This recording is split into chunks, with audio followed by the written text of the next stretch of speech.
I grew up in a family that my parents both drank. And so my first time trying was actually at my house, and there was a bottle of vodka. A couple of my friends and I thought, oh, we should try it. I think I was about 12 years old. The following morning, I woke up and I was shaking. And somebody that was my so-called friend was like, hey, if you take a shot, those shakes will go away and you'll feel fine. So I did, and it worked, and it scared me to death. I think that was the first moment that I thought, uh-oh, I've got a problem.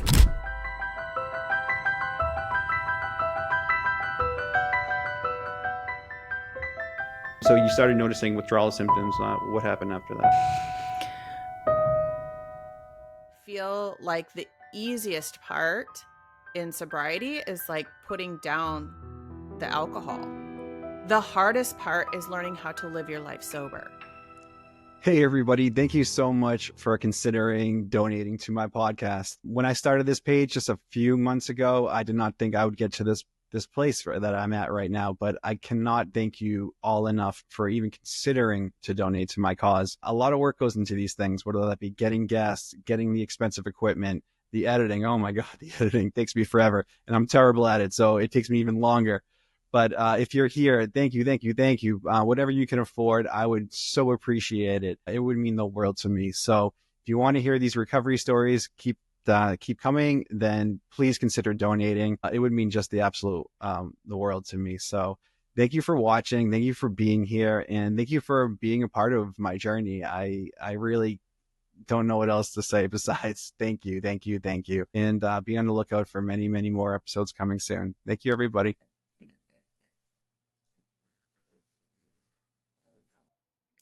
Hey, everybody. Welcome back to another episode of the Willpower Podcast. I'm very happy and excited to announce that I have a special guest on today. Her name is Jess Lopez. Hi, Jess. How you doing today?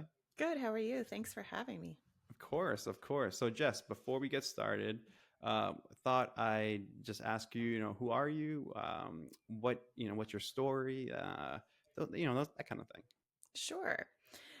So my name's Jess Lopez, and I'm a certified professional recovery coach. And I'm currently working on getting certified as a somatic trauma coach and a positive psychology practitioner. So basically all those fancy words for working and combining working with people with addiction and trauma. I have about 24 years sober and clean from alcohol. And I live in the Pacific. Thank you. I live in the Pacific Northwest. I have 9-year-old twins, and been with my husband for about 24 years. So just around when I got sober, actually, he helped me get sober. And yeah, that's a little bit about me. I started my own business a little over a year ago called My Sober Sunrise, and I do one-to-one client coaching. And then I also host meetings over at the Sober Motivation platform there too. So, and yeah. Yeah, so that's where I initially recognized you from, was the Sober Motivation podcast, because I think my episode was on after yours. Yes. So I was going through his catalog before I jumped on his podcast, and I saw yours, and it was inspiring. So I just want to say thank you for sharing your story like that. Yeah. Thank you. So Jess, and you mentioned your business there, My Sober Sunrise, right? Isn't that your Instagram handle as well? Mm-hmm. It is. Yeah. Okay, great. So if anyone wants to check out Jess after the show, feel free to do so there. So Jess, what I like to do is typically I like to go into people's story of when did they start drinking, or when did it all begin for you as far as the drinking goes. The first time that I remember trying alcohol, I think I was about 12 years old. And I grew up in a family that my parents both drank every night, like 5 o'clock or 6 o'clock, whenever my dad would get home from work.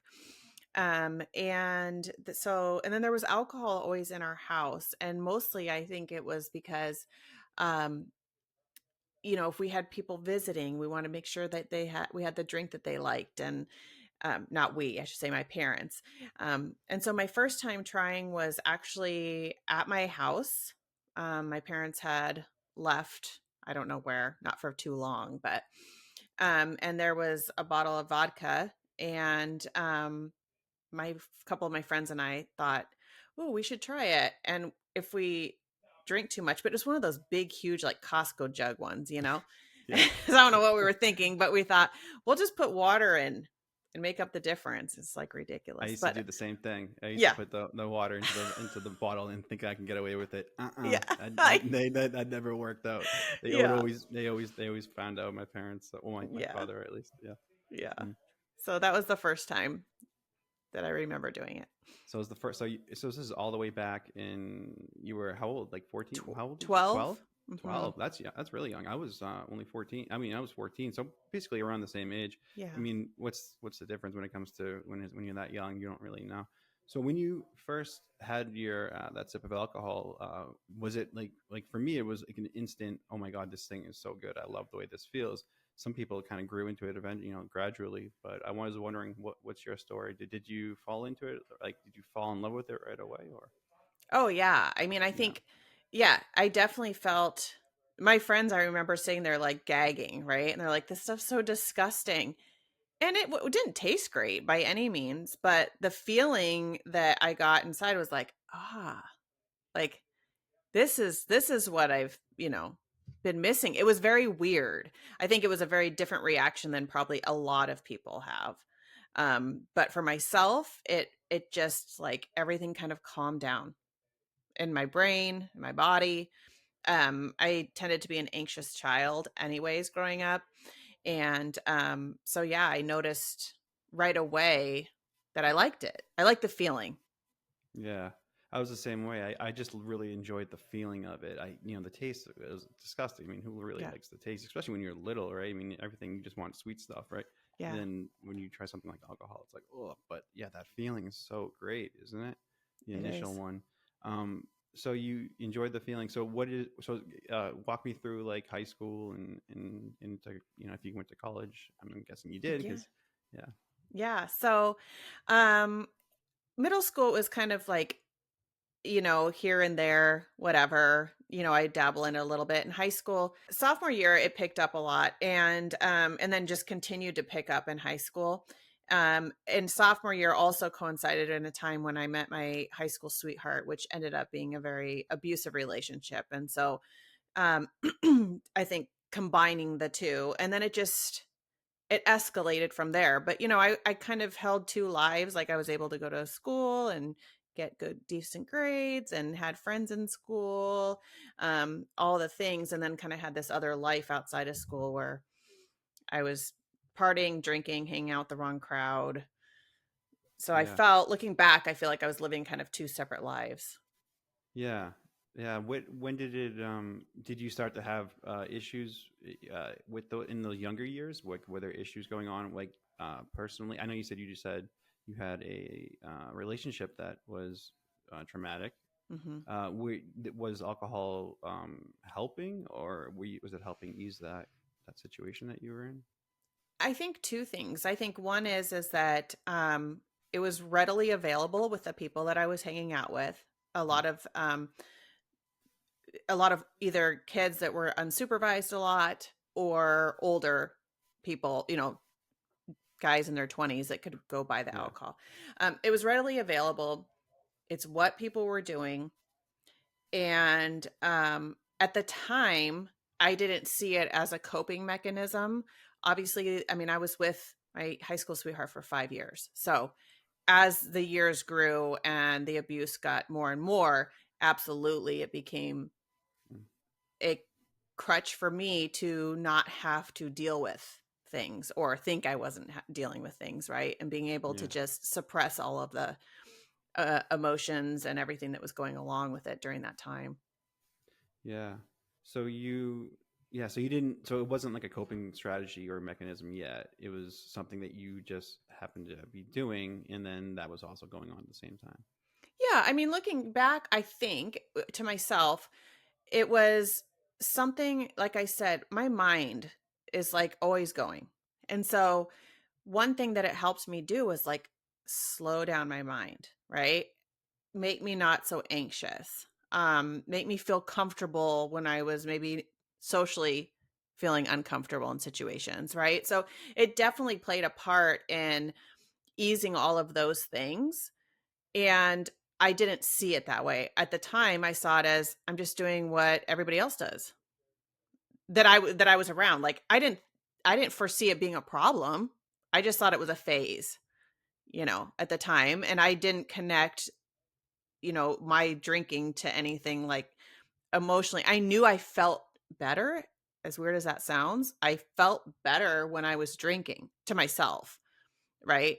Obviously not afterwards, but in the moment I felt it gave me confidence that I didn't have otherwise at the time. Yeah, yeah. You and I are alike in that regard. Uh, it made me more confident. It totally lowered the anxiety level.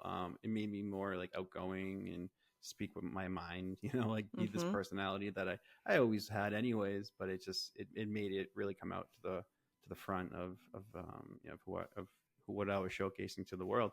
So okay, so now you're getting older. When did you start noticing that it was becoming an issue? Um, it took quite a while. I think it's like a lot of people say where it kind of creeps up. And so like the amount of, let's say, times per week I was drinking, the amount that I was drinking each night, things like that, it would like slowly creep up. And um I was about 18 or 19 when I started noticing that wow, my intake, what I could intake and what I did intake was far higher than anybody else around me. So like, if I'm drinking, I can drink, I didn't drink beer as much, but let's just say if I had a beer, I could drink it and I look over and everybody else is halfway through there. So like my intake was a lot faster, a lot more. And what is scary about it is that I didn't suffer any real consequences physically for the longest time. Like I I would I didn't black out and I would drink a ton of alcohol, or like people would say like um you didn't seem like you had that much at all. Like so I appeared a lot more sober than I was. That seems to run in my family, by the way, where it's like people have no idea how intoxicated you are for whatever reason. I could just, I guess, keep it together or whatever. I don't know what you call it. It's pretty scary now when I look back on it. Um, Yeah. but as there was definitely a Yeah, correlation. Go ahead. yeah. I was the same. I drank so often and so much that it was almost hard to distinguish, when I was messed up and intoxicated and when I wasn't. And I would hide it so well. I mean, I was like such a master chameleon when it came to hiding it that it was hard to distinguish like, okay, he's drunk or he's not, because I wasn't like falling down most of the time, right? There was Hmm. obviously those occasions that I was Yeah. totally out of control, but yeah, I can relate to that Yeah. on that one. Yeah. It was. And I think there's definitely a correlation between the increase in the abuse that was happening in the relationship and the increase in drinking, but there was a lot of other things going on too. Like my father was very much a functioning alcoholic, right? So like he held down his jobs, did all the like check mark boxes that we say in our society means that you're successful, right? He marked all those boxes. And he was someone who drank a lot. I never saw him physically seem intoxicated, right? I never Hmm. saw him pass out from drinking or stumble his words or anything like that. But he drank every night and he drank quite a bit. And that was increasing as well. And he and I had a really rough relationship. And so I had that kind of going on in the background. I was graduating high school. I was going off to college when I wasn't really ready to go off to college. So there was just a lot of things going on at the time. And that was how I could cope, really. Yeah. I mean, was drinking. Yeah. So I mean, a lot going on, and you're using alcohol to as like on the side as well, right? Yeah. So yeah, and you're young, so like, everyone, I feel, I'm speaking for myself, but everyone around me around that age, everyone was getting hammered, everyone was drinking to excess just because it Yeah. was fun and it was something to do, and it's just how you socialize. I knew I could probably count on one hand, the people in my close proximity of friendships that didn't drink, Well, So and that's what it was. It was normal, right? And mhm, and I didn't see it being not normal. Like I didn't see that, oh, here's I'm the only one. Everybody was drinking at the time. And I also was like marking, check mark all the boxes because when I graduated high school and I did fairly well. And then that summer, I kept jobs all throughout high school. I would work, I would drink and to excess and get up an hour or two later and go in and work all day. And so for me, I didn't see any red flags. I was going off to college. I was doing all these things I was quote unquote supposed to do. mhm. And everybody else was too. Right. Right. So And it's normal. yeah, I didn't at the time. I thought, well, this is just what you do right now. Yeah. And So later so on, when it'll change. yeah. Yeah, yeah, so let's get to that. When did you start realizing, or later on in your life, when did it start becoming an issue? When did you start noticing red flags? I can remember when we were talking earlier about like how it kind of gave you a voice or like made Hmm. you, more outgoing. And I was noticing that like I was always that fun party girl and I was turning into a mean drunk sometimes. Mm, So it was like maybe all the grievances or things that I anger or whatever I had that I was holding on to, drinking allowed me to then just let it go and let it out. So I was causing ripples in relationships and, doing and saying things that I wasn't proud of. And I had run-ins, like I'd been pulled over many times. I was never something I'm not proud of, but I was never arrested. Like I didn't feel like I really got the consequences that probably I should have. mhm. And I knew somewhere in the back of my mind that time was running out. Like eventually this is going to hit you hard. And then I tried the moderation thing, right? Like, cause friends, now I was becoming kind of like a liability instead of fun. And Yeah. so, I had a couple of friends who were like, hey, you really shouldn't drink that much. You need to watch. Hey, we're going to go to this party, and you should really watch how much you drink so that you don't make a fool of yourself or whatever. So And yeah, so you had people actually looking out on your behalf, saying like, maybe you shouldn't drink so much sometimes. a couple, yeah, it was like I was switching kind of friend groups at the time. So it was Hmm. like this weird thing. And I tried, I was like, okay, I'll just have beer. I don't like beer. I'll have two beers. Or like, hey, when after my second drink, don't let me have another drink. I tried all these things. It never worked. And finally, I was 19, going on 20, and I was living life the way I had been.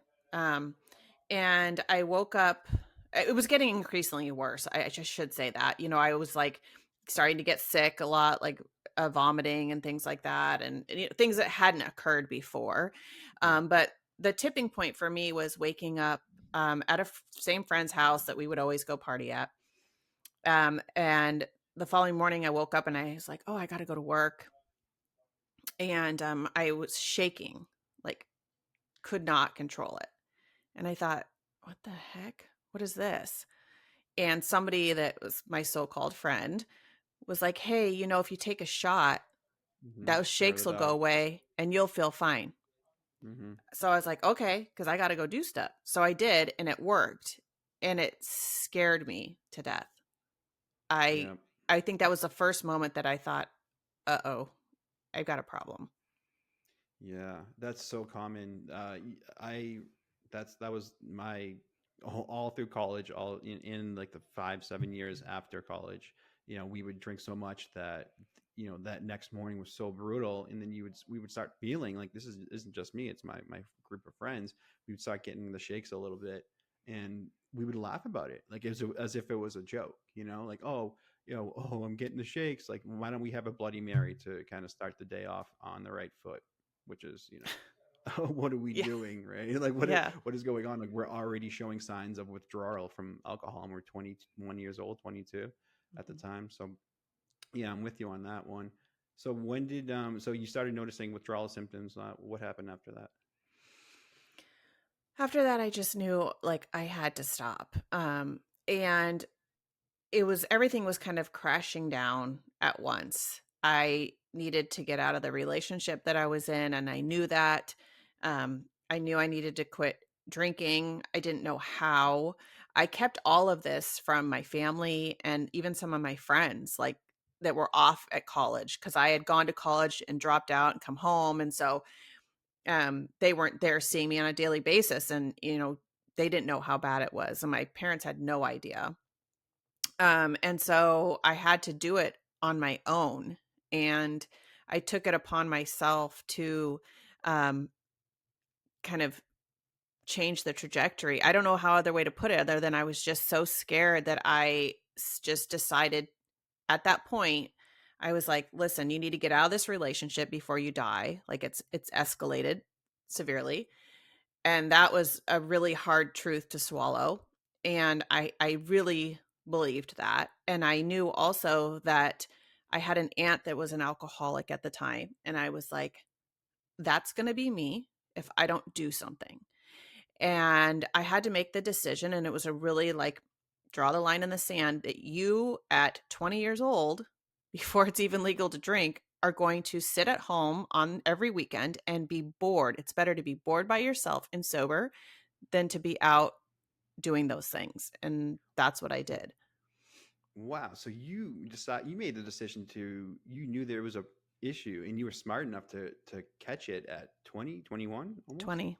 Wow, 20. So you literally put yourself in a room and barricaded yourself from the world to make sure that you wouldn't become that person.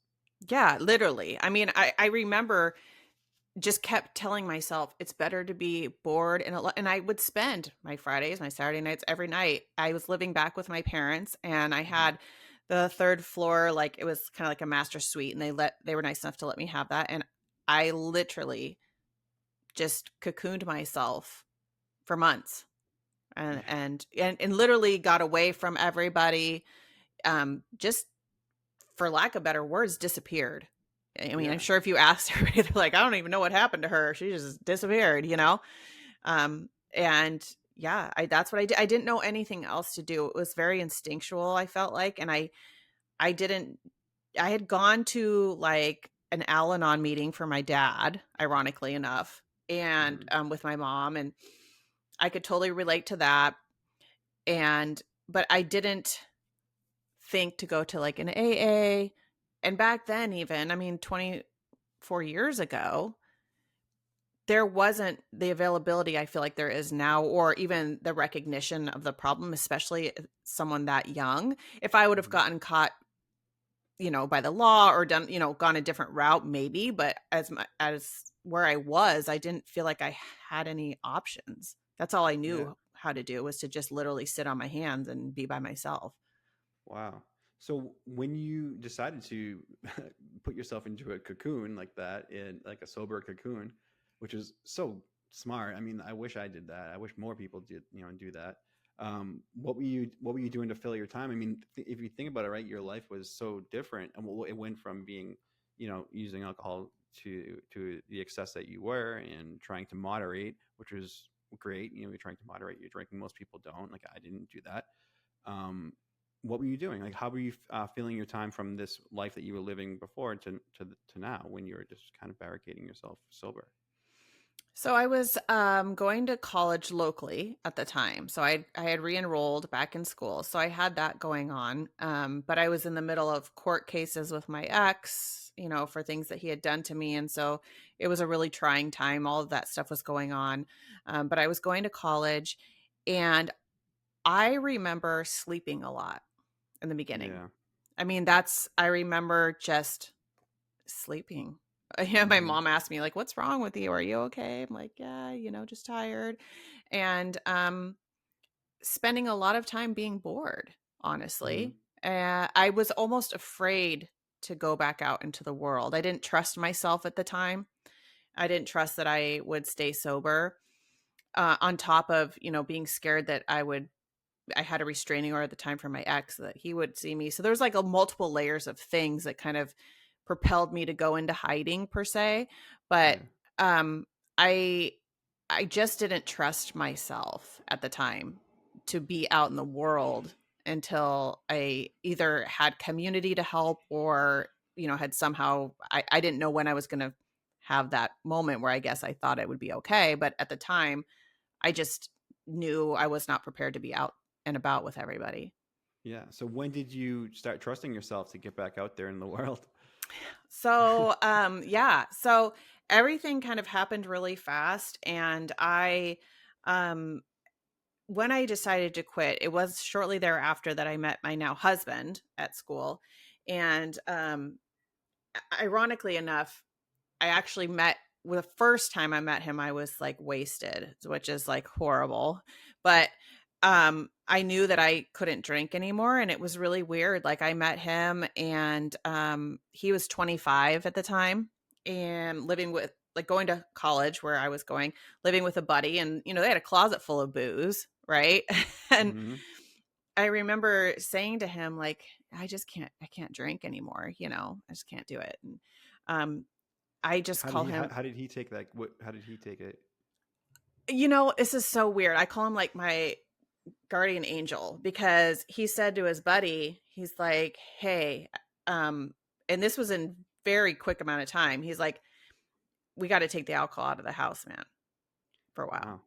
And That's really cool. yeah, and his best friend, who's still in our lives, he's like, "I remember that day." And I thought, well, he's not kidding. He's going to marry you, Yeah. because he's saying to get this stuff out. And he was just very supportive about it, Hmm. and I needed that. So we spent a lot of time together, obviously getting to know each other in the very beginning, and immediately fell in love. And um, for my 21st birthday, he's like, "Well, what do you want to do? Because we're not going to go to the club. We're not going to drink." And so he took me to like a poetry slam contest in downtown, and it was awesome. Yeah. Um, and so I really think that he didn't know at the time how much he was helping save my life. And I didn't know at the time how much I needed that. So it was kind of this, like, whatever you believe in, the world, the universe, divine intervention, I don't know. But he definitely played a huge part in helping me. I'm not sure what would have happened if I hadn't met him. I don't know if I would have gone back to drinking or whatnot, but he made it feel like I had a safe space to kind of go back into the world Yeah. and do He let things. you back in. So, did you have any slip ups after, or anything that happened like after you got a little older? I mean, you're still really young. You're only in your Yeah. early 20s. So, like, I mean, life is filled with alcohol, and especially the peer pressure that you encounter when you do just normal things at that age. I'm sure was uh, really hard to kind of navigate. Yeah, I didn't want to go out, because I didn't want to tell people, like, "Oh, I don't drink," you Yeah. know? Um, and it was hard too, because he is what I call a normie, he can take it or leave it. And so he's still young, and he wants to go hang out with his friends, and, that's fine. And um, I I don't know if I would call them, I guess you could call them slip ups. It was, you know, it quickly, I just stopped drinking. And then I remember one time, oh gosh, it must have been like almost a decade later. I don't know. Like, I didn't have alcohol. I could not have alcohol around me in my house, anything, for years. And to this day, like, my husband will maybe get a 6-pack of beer and it'll last him like a month or two. It's crazy to me. And I don't like beer, so it's never, but for a very long time there was never alcohol around me. Um, Yeah. but I I think remember that's an one time, important point that for people who are listening and trying to get sober, just making sure that you dump all the bottles, don't have it in yes, the house. That was key for me in my recovery. When I woke up, my wife was an angel. She's we alcohol does not stay in our place anymore. We don't even yeah, see it. It's no longer a problem anymore. If I see it, it's no big deal anymore. But those initial couple months of sobriety is so important to make sure that it's not even around in your line of sight, because it's just it's just a trigger that you don't want to yeah. even press, right? Yeah. Yeah, well, and now because of COVID, at least here they'll deliver it to your house, which is just crazy to Yeah. me. I can't imagine what that's like for people. But yeah, I was at my brother's house, and it was the holidays, and everybody in my family still drank. And I remember we had these little cordial glasses with like some dessert liqueur or something. oh, don't you want one, Jess? Don't you want one? It's just, and I was like, okay, yeah, whatever. It's probably 10 years later. And I'm sitting there and everybody's got theirs. And I literally took it like a shot. And then I look over and everybody else is like 3/4 of the way, still full. And I went, see, you can't drink. It like reinforced it even a decade later. Like, you cannot drink. Look what you just downed this thing and everybody else is still sipping on it. Like it just reinforced it. And that was like the last time that I remember thinking like that just can't happen. And I felt safe in that space because I had my, you know, partner with me that had been there to help me. But between that time, when I was 27, my father died from liver cancer from drinking. And so, thank you. And so I had seen what it could do. Um, and I used that as my like reasoning to not drink it in front of people for a long time. I'd be like, "Oh, I just don't drink because my dad died from drinking," And the reality was nobody knew. Like I also had a problem too. Yeah. When your father died of was it cirrhosis? He had cirrhosis, but he had stage 4 liver cancer as well from the Yeah. drinking. So that obviously played a huge part in your staying sober and not even letting it into your life again after that those younger years of your life, right? So tell me a little bit more about this. So your journey is actually very, very interesting. The fact that you noticed that there was a problem early on, you said, okay, I'm going to barricade myself from alcohol completely. You had a very supportive partner. um then what happened? Like, explain to me the rest of kind of the journey that you've been on. Yeah. So I, at the time, like I said, my dad was my excuse to people. And then I Yeah. realized that I was maybe even unknowingly, but surrounding myself with people that didn't drink all that much, or maybe didn't have a problem with it. And so once it was established that I didn't drink, it was never an issue. Right. And people just knew that. And since my father died, I've lost an aunt and an uncle, both to alcoholism. So it's, yeah, on both sides. So it was my father and his sister. His sister has cirrhosis, and then my mom's brother fell and hit his head, and passed away that way from drinking. And so, yeah, it was. It just kept replaying and reiterating in my life um, how much this disease can take from people and how poisonous alcohol is. It kept repeating itself in my life. Um, and I just still say to this day, like, I'm a drink away from a totally different life. I'm not ever, going to say that it's never again, but at least that's what I hope for. Cause I know where it's going to take me. I've seen it firsthand. Yeah, isn't it fascinating that for some reason, if you were to tell that story, right, the one you just told me with your family members, especially the one that hit his head and fell and died that way, and just tragic. I'm so sorry. But if you were to say that about any other food, like if you said, "Oh, don't eat peanut butter because peanut butter will make you fall and die," right? Like, people would stop eating peanut butter altogether, right? But for some reason, alcohol, for whatever reason, it's still like the most popular drug, the most accessible drug. It's everywhere. It's the first thing that you get offered when you go out in public, into like a social setting. Um, I just wonder from your point of view, like, why do you think that is? Why do you think alcohol is such a big draw, and it's almost like taboo to say otherwise? I feel like it is our society, and it is us wanting to numb out from a society and a culture that is not conducive to being healthy Mm-hmm. emotionally, s- uh, specifically emotionally, but also physically as well. I mean, I don't think you can separate the two. Um, I, looking at myself and also watching others and having clients, this may be somewhat controversial, but I feel like the easiest part in sobriety is like putting down the Yeah, alcohol. The totally. hardest part is learning how to live your life sober. It was for me. Absolutely. I've seen it again and again and again. And I think when you look at the bigger picture, society doesn't know how to live sober. We don't know how to deal with feelings. We don't know how to sit in angst and pain, how to sit with uncomfortableness, right? We Hmm. don't know how to interact with one another on a vulnerable level.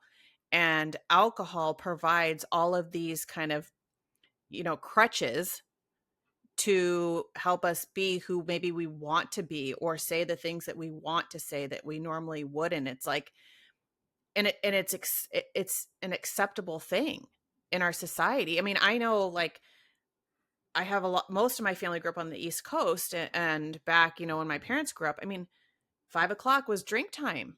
And if you Hmm. didn't have the type of alcohol that your guest was coming over to have, It was then you rude. were, yeah, it's rude, right? Yeah, it was rude. Yeah. It was rude. Um, and so I think, we look at it as a celebratory thing too. It's not, here we have like this Shamrock Run in March, right? And everybody runs and then has a beer afterwards. Like, if you really stop to think about it, it makes zero sense. Or people wanting to have organic wine as though it's better. I mean, and I've heard all the stories, I mean, I've had family members that say, well, I drink vodka because it's clear, it's better for you. I mean, we can make up all these stories. And another truth is that it's an industry that makes a crap ton of money. Yeah. you Yep. know they endorse all sorts of things. What happens when you just had like the World Series? What do? They go in the locker room and they drink and get And they wasted spray and spray alcohol, yeah, champagne. Yeah, champagne all over each other. Yeah. yeah. Hmm. Yeah, it's we use it as a numbing agent for really tough times, and then we also use it for an enhancing agent for weddings, Hmm. parties, Christmas parties, you name it, whatever. It's the first, it's the thing that's you see right away, right? So so this is a nice little segue. So you became a recovery coach. Is that the Yeah, right title? yeah, yeah, So, what can you explain, like what sparked that? I mean, I know a lot. I mean, I can assume like what many things that probably sparked that, but what in your own words, like what was that? What was that journey like? Like, where did that begin? yeah. I For the longest time, like I said, I didn't ever consider myself sober. I just didn't drink. That was my thing. I'm not sober. I just didn't. I just don't drink. I don't drink because my dad died and my aunt, my uncle. I had all these things, and so I was never, um, spoke out loud or whatever about my recovery. And it was actually, gosh, right when COVID hit. I was on Instagram and there was a woman that I followed, and they were looking for people to tell stories about um, addiction, whether it was somebody in their life that was addicted, if they had a problem, whatever. And it was going to be a compilation. This book was going to be written, called The Addiction Diaries. And it was people's different stories about addiction. And it said, apply here if you want. And I always have wanted to be a writer. And I was like, I mean, we're like it's June, it's everything's shut down. It was late. It was like 11 at night. I was probably half asleep. And I was like, oh, that sounds like something I'm going to write about my dad. So I submitted it and I got accepted. And so that was like the first time that I had ever spoken out loud about any of it. Um, and the book launched in September of 2020. And like I said, it kind of just opened the door a little bit for me to talk about it, but it still wasn't that I was sober. It was just about my dad at the time. And then I got to meet a couple other people in the sober community through that. And I'll never forget, one of my great friends, she and I were talking, and I said, I'd love to be able to help people, but I don't know what I have to offer. And she said, you have long-term sobriety. What are you talking about? And I was like, what do you mean? No one's going to listen to someone who quit before it was legal to drink. And she said, well, I beg to differ. I think that, you do have a story to tell. And that kind of lit a fire under me. And then I sat on it for a while, and I thought, well, I don't know if I want to, tell my story. And there was still the shame behind it all, even all the years later. And also for the longest time, I wanted to not be a part of that community, right? It was like something about like, it was too close to home for I lost people, family members. I just wanted to move on with my life. And somewhere along the line, about a couple years ago, I was talking to my husband and I was like, I heard about this place that I could go and get my professional recovery coaching license. And I said, you know, I have to do something to help break the cycle of addiction and trauma. I have to. I can't just sit here. I'm doing it with my kids, but that's not enough. I have to help people.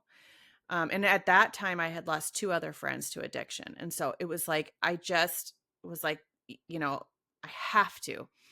And, my husband was like, well, he was very supportive either way. And one night, it was, I think right around Christmas, I just pressed the purchase button. I'm like, I'm doing it. I'm just going to do it.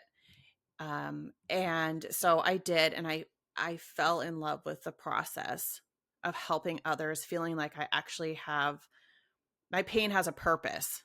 Right.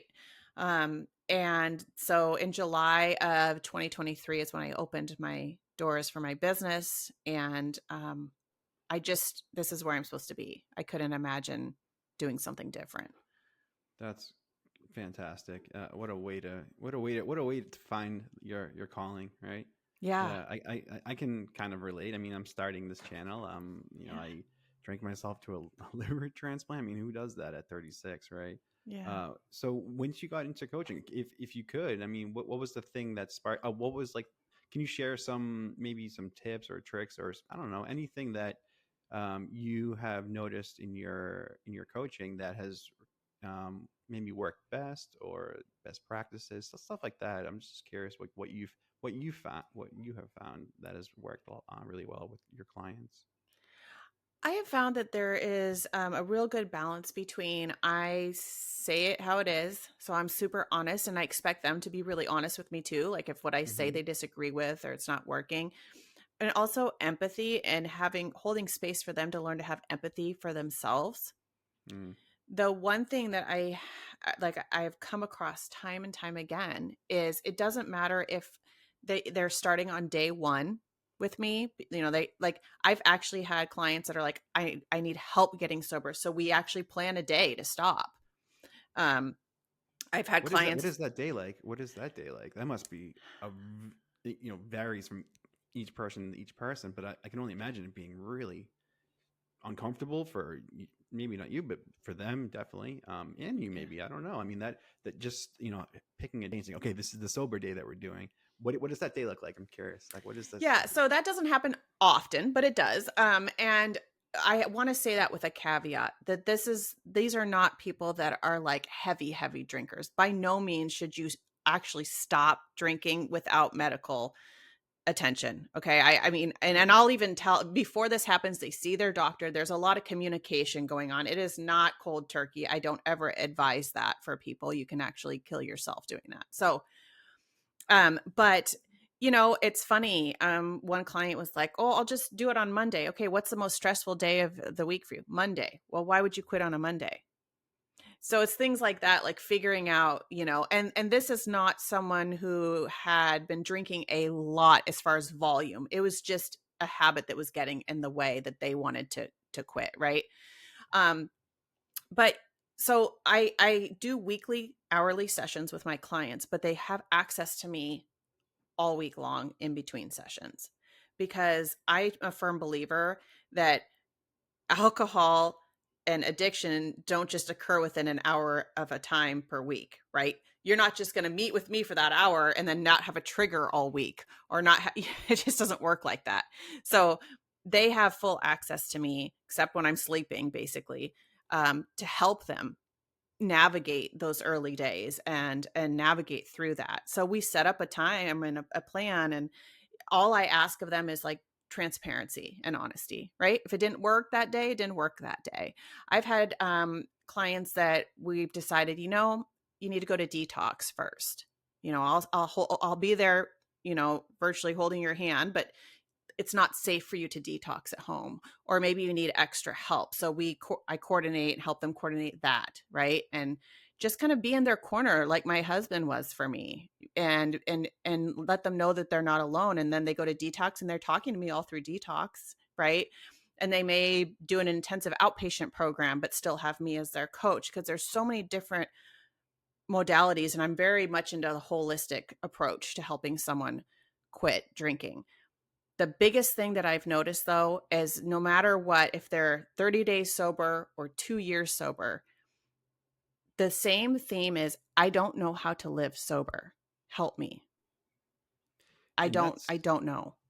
and that varies from person to person, right? I mean, everyone has their thing that they're into, so you need to find that thing that they're into in a healthy way, right? You don't want Yeah. them to have to escape back to drinking. What do you how does that work? Like, when can you tell me a story that you can share with us that um you saw someone maybe who was struggling, mightily, like I was. um can you tell us like a success story that you've come across? Sure. Well, I proudly say this, but it's not my doing, it's my client's doing, that so far everyone I've worked with has remained sober. So I'm Wow, very proud of them, because that's it's their work. great. Yeah. Um, but there's several success stories. One I will say is a person that went into an detox, came out. And the biggest thing when I'm working with a client is to make a plan. So we have to have a plan, and we have to have a schedule, right? Because our brains really like to know what's going to happen. So if we have a routine that we can build into however that works for the client, because everybody's individual. And when I work with you, I'm not working with you to tell you what to do. I'm working with you to help you come up with what's going to work for you. And then I help support you in how you go about doing that. So whether that's, you get up first thing in the morning, I always say, implement exercise in you make sure you're getting enough protein, electrolytes, all eating healthy. Like, it's a whole lifestyle change. It is not Hmm. just removing the alcohol. And it's not about white knuckling it. It's about thriving in it. And in the beginning, yeah, most of your resources are going to just keeping away from the alcohol, right? But Hmm. as you go along, I've had people, I have someone that's been an amazing success story, and they are a little over a year sober. And they came to me about 6 months in and said, I've never been sober my entire adult life. I don't know how to do this. I don't know how to deal. And since then, they've gone through a death of a loved one. They've gone through a couple moves, job changes, big life events, and learning how to do that sober. And for me, that's all about holding space for emotions that we, to me, emotions are not bad or good. We label them bad or good. Yeah. They're just emotions, right? And how do you hold space for those uncomfortable feelings? Because ultimately, that's what we're doing when we go to reach for the alcohol. Sometimes we reach because we're happy, sure, but a lot of times it's uncomfortable. We don't want to feel uncomfortable. So learning how to hold space for that. And for me, I always say, I will believe in you until you can believe in yourself. That's my job. My job is to support you until you feel like you can support yourself. But the success, I think, lies in the everyday commitment that these people bring to the table to want to not just be sober, but to heal and to really live a life of joy. I have a non-negotiable with everybody that I work with, and that is, every day you have to do something that brings you joy. It can be 5 minutes, it can be an hour, whatever it is. And it can be anything Hmm. that's healthy, but that brings you joy. Because part of what's missing in their life is joy. We've messed up so much with, different hormones in our system, and dopamine levels and all of that stuff. So like bringing joy back and being in the present moment. And that seems to be really helpful. We kind of build a sober toolbox kit, and that's individualized to each person. So they have multiple modalities to reach for when they're struggling. And then also that they implement joy into their life again, however that may look. Yeah, I wonder, because I'm thinking back on my own when I was trying to get sober, before I just drank myself to death. Uh, you know, what do you say to someone who's like, I don't have any joy. I'm pretty much lost. I don't, nothing, because that's how I felt. I felt like there was no joy in my life. I mean, obviously my wife she's my guardian angel. She was the only uh, source of joy. It felt like, honestly. But yeah, for those people who don't even have any support system, or any joy in their life, like where do you begin in that process of exploration? So I think it's always important to know, as a certified professional coach, but also in any area, a line of work, is to know where your boundaries are. So if someone appears to be like clinically depressed or have, things that are beyond my scope of practice, I always refer out. Sometimes when people quit drinking, um, maybe they had health problems, but they were blaming it all on being hungover, and they actually have a physical health problem. So one of the things I always start out with is like, you need to go see, your regular doc, get the blood work done. Let's see where we're at. Make sure there's nothing, physically going on, or maybe if there is, let's address it. Hmm. If someone seems really down, and super depressed, like obviously therapist or somebody, psychologist, somebody that is trained more in that area. Hmm. And but I also tell people, not everybody gets what they call this pink cloud. I don't know if you've heard of it, like where you quit drinking and it's kind of the euphoric feeling. And I don't think it's as common as maybe it's used. Um, and I let people know, like, it's okay to feel like crap for a while. Yeah. Like, it's okay. Yeah. It's And actually almost kind of expected, it like, is. yeah, because It those is. those first initial months of sobriety suck. I mean, I Yeah. suffered so badly during those 125 days I did. I talk about this all the time. People are going to be like, stop talking about it over and over, but I did. I mean, it was so difficult. I had no support, and it was so boring, and I was so depressed. I just, like, every ounce, every part of my being was just, just grab alcohol, get it, you'll feel better, you'll feel better. um because I had the joy. I was joyless, pretty Mhm. much. That's how I felt. So, what's the name of your book? I'm curious about Well, I'm in a book, in a chapter of it. It's called The Addiction Diaries. the addiction diaries. And yeah, and it was a great thing to be a part of. It's funny to look now and see like what I wrote then versus what I would maybe write now, is because we're all growing. Yes.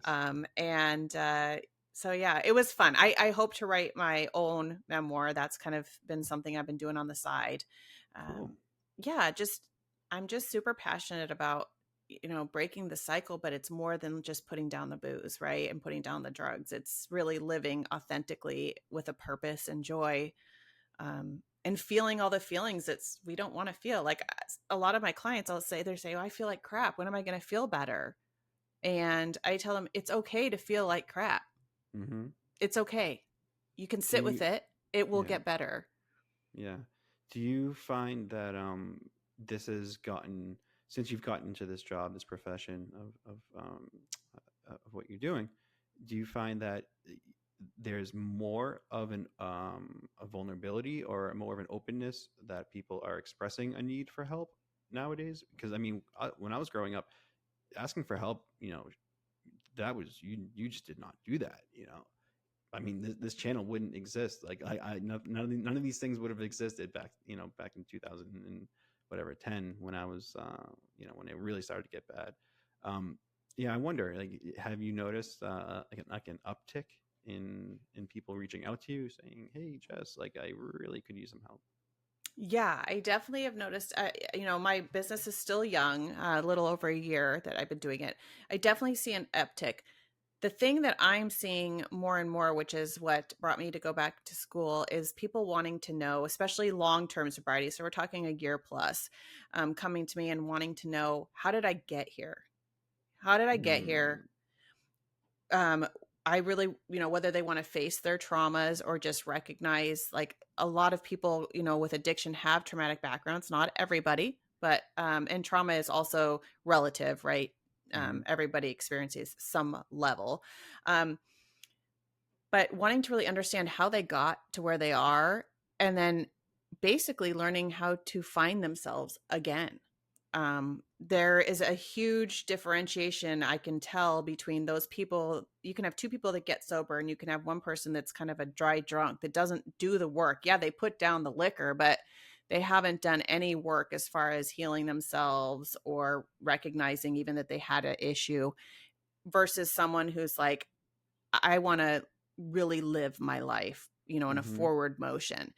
And the growth that you see in those people are just tremendous. And I think Yeah. there's more and more of that, of like, hey, kind of my specialty area seems to be, I have people come to me and say, okay, I've been sober for a year, 2 years, 3 years, but I don't know who I am.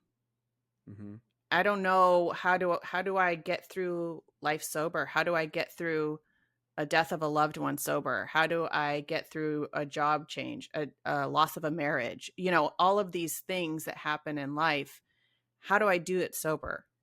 Mm-hmm. And that's what I've seen more and more coming to my practice.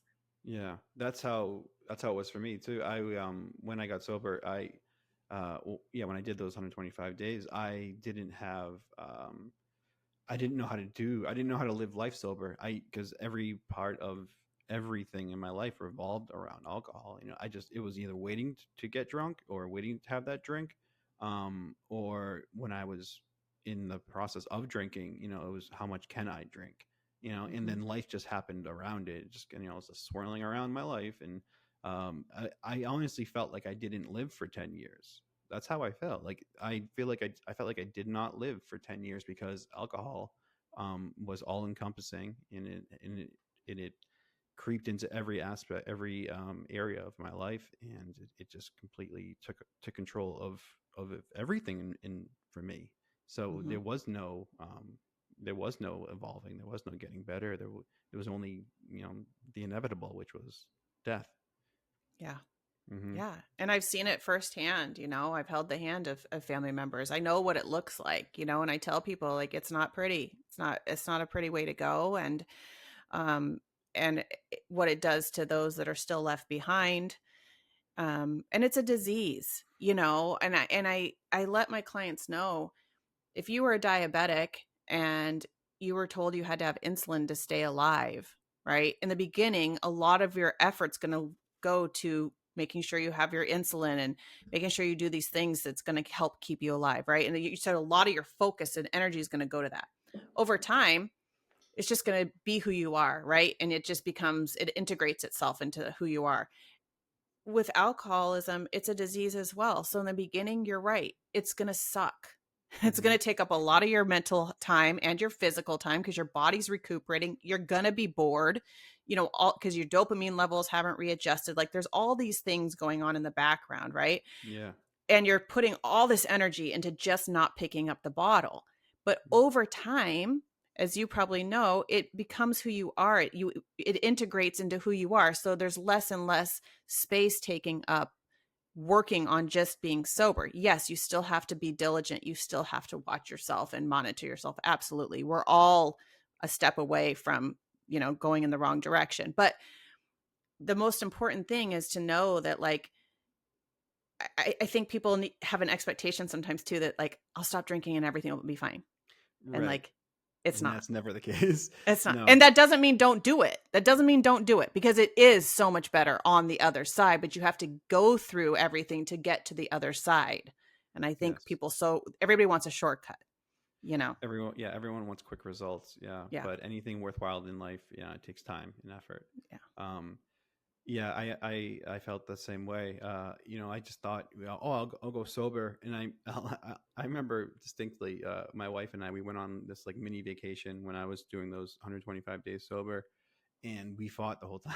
We fought that whole weekend. And I remember thinking, okay, this sucks. Like, I'm sober. I did the thing, and my life was still. It wasn't her fault that we were fighting. It was because of my life up until that point. I was doing all the wrong things, and just because I got sober, it wasn't like miraculously my life was going to all of a sudden do a 180, and all of a sudden I have money in my bank account, and I have a job that I can go to and love, right? That's not how it works. All your problems will still be there in the morning, the morning after you get sober. But that's when the real work go, you can start doing Yes. the real work, because now you're clear minded and you're sitting with your feelings, and you're um, in those feelings are uncomfortable. So what do you do with people who, they get sober and now they have to address these kind of things, and then they're finding out that there's a lot going on there? That must be tough on Yeah. your end, Yeah. right? You know, I try and be there for them how I wish I would have. I mean, I had my husband, but like how other people I wish would have maybe shown up for Yeah. me. A lot of it is self-compassion, and learning to love yourself. That is something that you learn. You don't just come by, right? All of these things you have to learn, and you have to take little baby steps each and every day to Yeah. get to go to that direction. Healing is not a linear straight line, as trajectory. It's not, you quit alcohol, boom. It's like life still does life, right? Mm-hmm. And so if the overall picture is that we're making progress, then that's what we're looking at. I also, I grew up in a family where like the one emotion that was allowed, especially from my father, was happy. Like the one feeling that you could have was to be happy. That was it. Nothing else. Can't have anything else.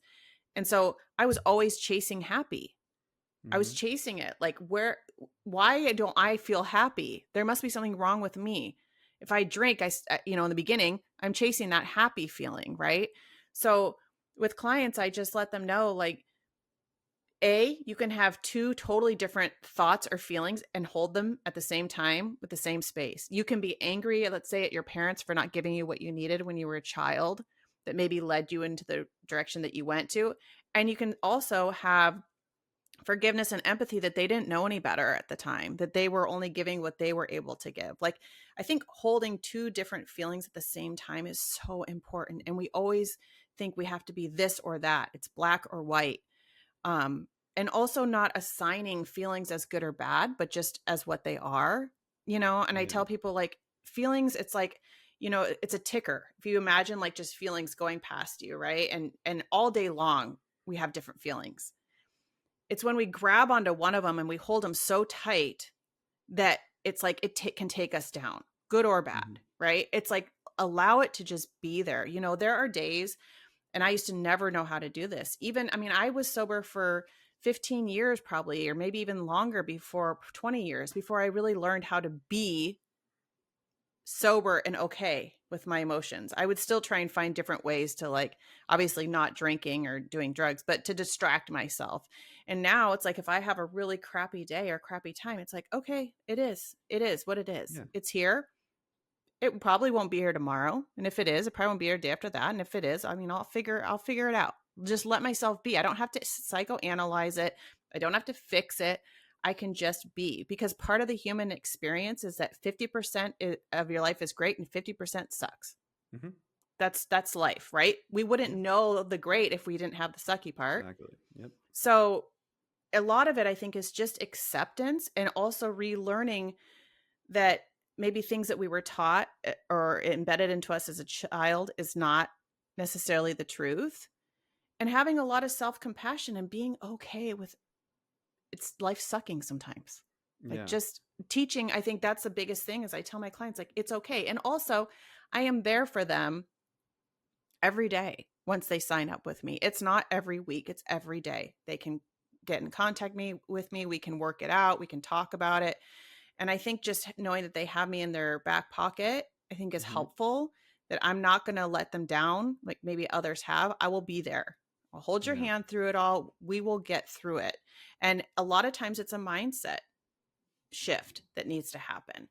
Um, or going for a walk, moving the emotions out of your body. I mean, there's all different types of modalities that can help. Uh, but Can the you speak? simplest Can of you speak things, on go ahead. some of those? Yeah. Can you speak on some of those? I know moving is huge. The diet huge, right? Mm-hmm. What else have you noticed that has worked with some of your clients that I don't want to take too much of your time. I know No, you're 'cause fine. you're very valuable. Um, is there anything else that maybe is a little unorthodox, or maybe something that you've picked up on through your clients' success is that has really worked that maybe goes against what common knowledge might be? I know that's kind of a tricky question, but It depends on the client. yeah. So I will say that So I have complex PTSD, post-traumatic stress disorder. I was finally diagnosed after years of being told I just had generalized anxiety. And this is another thing I'm very passionate about. People that have a generalized anxiety, kind of, it comes out of nowhere. They don't know why. Maybe they're having panic attacks. It's like just random. Like it happened to one of my close friends. Getting cognitive behavioral therapy, they call it CBT therapy, which is the general line of therapy when you go see a therapist, is very helpful in that situation. And you go and you maybe go for 6 months, you learn different modalities, breathing techniques, meditation, things to help calm your body, and you learn them and then you apply them and you go on with your life. People like myself, that is actually what had kept me in the anxiety loop, because when you have post-traumatic stress disorder or complex post-traumatic stress disorder, talking about your traumas actually re-traumatizes you. So Hmm. going to talk therapy, which is cognitive behavioral therapy, right, is known as talk therapy, actually re-traumatizes you every time you do it, because you're bringing it all up. Trauma lives and is stored within our body, not our brain. So we can't rationally talk our way out of the trauma. We can't process it by talking about it. And I spent years doing that. And I could not figure out what was wrong with me, that I keep going from therapist to therapist and trying all these things and nothing's truly working. Like I'm living, but I'm surviving. I'm not thriving, Hmm. until I finally found, the right therapist who did EMDR, which I is, was It's go crazy. I ahead. was just going to. I didn't. I Sorry, I had to cut you off on that one Yeah, no, because you're fine. I was doing the same thing. I was going from therapist to therapist, and not getting any kind of results because one, I was an alcoholic and I was not being truthful to myself and to the therapist that I was seeing at the time. But yeah, the one that I'm seeing now, and I've been seeing since actually before my liver transplant. Um, he's fantastic. And he said, well, there's this new, not new, but relatively new, I guess, EMDR, which is, they do some like tapping as you're kind of going back to that memory and trying to like relocate the like where the feeling is and things like that. And I did that. This is months into my sobriety. My father unfortunately just passed away a couple months ago, and I'm sorry to hear I that. was real. Yeah, it was shocking. I was there. I was the one that found him dead. Oh, So, and this is I'm brand new to being sober. So I was, in a full out panic and, obviously very worried that I would use again. But we did that EMDR therapy and I can't, stress enough how important that day, or actually it was three sessions that we did of it, um, in helping me heal that trauma that I just experienced without having to go back to using drugs or alcohol, actually just alcohol. But yeah, that was, it was very beneficial. Like it was unbelievably helpful, in helping me kind of cope with that mm-hmm, experience and move on in a very healthy way. mm-hmm. Yeah. Yeah, EMDR is it saved me. It made me feel whole again. And I'm dealing with, and I'm, that's so great, first of all, that you were able to tap into that right away. Because the longer the trauma stays in our body unprocessed, the more damage it Yes. does. Right. Mm-hmm. So ideally, if we could get someone like in your shoes that had just experienced something very traumatic and be able to process it right then and there, you're saving a lot of disaster and things kind of going on, even on a physiological level. Right. Mm-hmm. Um, and so, I had been stuffing stuff for 20, 30 years, and EMDR really, really helped me. And I'm really passionate about, you have to be able to differentiate when you're working with people, where they're at. Where is the anxiety coming from? Where are things coming from? Because you can do more harm. And the other thing I've seen, unfortunately, and I'm not against therapists at all, because cognitive behavioral therapy is needed. Mm-hmm. Absolutely. Definitely works. Um, what I get concerned about is when I have like clients that come to me and they're maybe a month sober and someone's wanting to do like trauma work, like EMDR therapy on them. Um, Yeah. and in your situation, like that was a correct thing, but not for everybody. A lot of people need to be sober a lot longer before they dive into traumas of the past. And it just kind of depends. Um, but yeah, I think, what I was going to go back to with modalities is a lot of times you hear people talk about meditation, yoga, things like that. people like myself that have complex PTSD, those things are very challenging. And actually, like, I can't do them. I cannot meditate. I yoga makes me anxious when it should be calming, and it's very common actually. And you'll see that with people that have that, because the whole idea of trauma is you don't feel safe within your body, and so to Mm-hmm. slow it down to that point, it actually is reactivating. It's very weird, but I do see that in the sober community a lot, where people are like, meditate and go to yoga and do all these kind of relaxation techniques. And for some people, they are fantastic. And I am not by any means saying that you shouldn't do it. Absolutely. Like, if it works for you, do it. But I also give my clients permission that if it doesn't work, don't do it. Mm-hmm. Do what works for Do what you. works for you. Yeah. Do I'm what actually works for very, you. I'm very similar. I struggle mightily with meditation. I know the benefits of it, and I don't know if it's just my personality, how I'm wired, but when I sit in my own thoughts, it can get dark pretty quickly. Uh, Yeah. yeah, and my thoughts will start spiraling out of control, and sometimes I can't get back to homeostasis. Right, I Yeah. can't back to ground zero. So that is a key thing. I think you just mentioned. Eh, there isn't one cure all for sobriety or a healthy, well balanced life, right? Everyone is navigating this world differently, and we all need to be open to what does work for us and what doesn't, and take the things that do work, and discard the rest. Yeah. Yeah. I tell people, like, one thing I know for sure is, like, if you have a strong emotion like anger or frustration or whatever, emotions hold energy. And so, like, walking is huge. Mm-hmm. Lifting weights, lifting heavy weights, all of those things are really, really helpful. You have to discharge those powerful emotions somehow, right? Because we're so used to stuffing them, stuff them, and drink them. Well, you got to get rid of it somehow. You can't keep stuffing it, because you keep stuffing it, even as you're sober, it's going to lead to not great things, right? We have to keep it moving. But everybody looks different on what they do. And I'm like, it doesn't matter what you do. That's where we go back to finding that joy every day in your life. And Mm-hmm. it's different for everyone. But that's what I really focus on, because joy is actually anecdotal to addiction. Like, we have to find what makes us happy and what relieves our stress. Sometimes I have a mother, and it was like, she was missing out on her kids because she was, drinking every night to oblivion, right? So now, what's the one thing that centers her is, sometimes when she gets really anxious, I'm like, hey, why don't you go see what your kids are doing? Read a book with them, get on the floor, play with them. And it's like, that's her thing that just calms her right down and recenters her. Yep. Somebody else might be like, oh, my kids are stressful. I don't, that's not going to help me. I need to go for a walk by myself, right? So everybody's different. Yeah, and everyone And has a thing, and everyone does have yeah, a thing. They just, whether they know it or not, or they haven't come to that realization yet, right, of what that thing is. And that's why your job is so important, because you actually probably help them find that thing within them that will help alleviate this anxiety-ridden emotions that they're dealing with. yeah, So that's yeah. that's key. So I don't want to take too much of your time, Jess. Where can people find you? Yeah, so I have I'm on Instagram at My Sober Sunrise. You can find me there, and also I have mysobersunrise.com website. And either way, there, contact me. The easiest way is just to send me a direct message on Instagram. But if you're not on social media, you can definitely go to my website and contact me.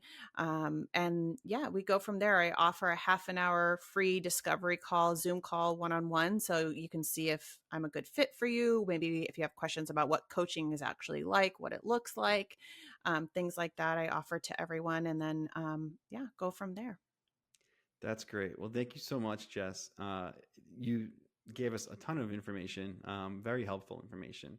And I hope everyone out there listening and watching got as much out of it as I did, because it was super, super, super helpful. And I am very, very grateful, gracious, and grateful to you for coming on the show. I really do appreciate it.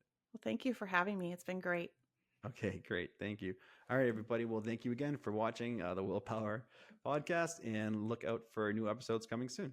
Have a great day, everybody. Thank you again.